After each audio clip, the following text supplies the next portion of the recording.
పొడి దగ్గును చిటికెలో మాయం చేసే హోమ్ రెమెడీస్ గురించి తెలుసుకుందాం. పొడి దగ్గు అనేది పెద్ద సమస్య కాకపోయినా చాలా ఇబ్బంది పెడుతుంది.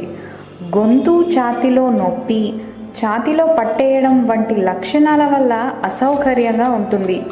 అలాగే చాలా సాధారణంగా వచ్చే సమస్య కూడా. ఇది పెద్ద అనారోగ్య సమస్య కాకపోయినా నిర్లక్ష్యం చేయకూడదు. వెంటనే సరైన రెమెడీస్ ఫాలో అవ్వాలి. చాలా సందర్భాల్లో పొడి దగ్గు ఎలర్జీ, వైరల్ ఇన్ఫెక్షన్కి సంకేతంగా చెప్పవచ్చు. అలాగే పొడి దగ్గును తట్టుకోవడం కూడా చాలా కష్టం. ఎందుకంటే నొప్పి, అసౌకర్యంగా ఉంటుంది. ఎక్కువగా దగ్గడం వల్ల గొంతులో ఏదో అడ్డుపడిన ఫీలింగ్ కలుగుతుంటుంది. ఇటువంటి సమస్యతో మీరు కూడా ఇబ్బంది పడుతున్నట్టయితే ఈ సింపుల్ రెమెడీని ఫాలో అవ్వండి. వేసవిలో పొడి దగ్గుకు కారణాలు. డ్రై కఫ్కు వివిధ రకాల కారణాలున్నాయి. గొంతు బ్లాక్ అయినప్పుడు డ్రై కఫ్ ఇబ్బంది పెడుతుంది.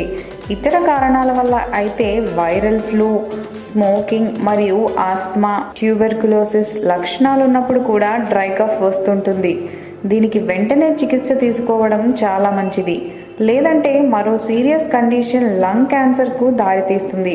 డ్రై కఫ్ వైరల్ ఇన్ఫెక్షన్ వల్ల లేదా ఫ్లూ వల్ల వస్తే మాత్రం యాంటీబ్యాక్టీరియల్, యాంటీ ఇన్ఫ్లమేటరీ గుణాలు ఉండే హోమ్ రెమెడీస్ని ఫాలో అవ్వడం వల్ల పొడి దగ్గును చాలా తేలికగా తగ్గించుకోవచ్చు. అటువంటి simple and super home remedy ఏ విధంగా ప్రిపేర్ చేసుకోవాలో తెలుసుకుందాం. 5 ఎండు ఖర్జూరాలు, 1/2 లీటర్ పాలు తీసుకోవాలి. తరువాత పాలను వేడి చేయాలి. ఖర్జూరాలను ఓపెన్ చేసి సీడ్స్ తొలగించి మరిగే పాలలో వేయాలి. పాలతో పాటు ఖర్జూరం కూడా అరగంట పాటు మీడియం ఫ్లేమ్లో ఉడికించాలి. ఇలా కాచిన 1 కప్పు పాలను రోజుకు 3 సార్లు డ్రై కఫ్ తగ్గే వరకు తీసుకుంటే మంచి ఫలితం ఉంటుంది. ఈ వీడియో కనుక మీకు నచ్చినట్లయితే లైక్ చేయండి, షేర్ చేయండి. మరిన్ని లేటెస్ట్ అప్డేట్స్ కోసం మా ఛానల్ని సబ్స్క్రైబ్ చేయండి.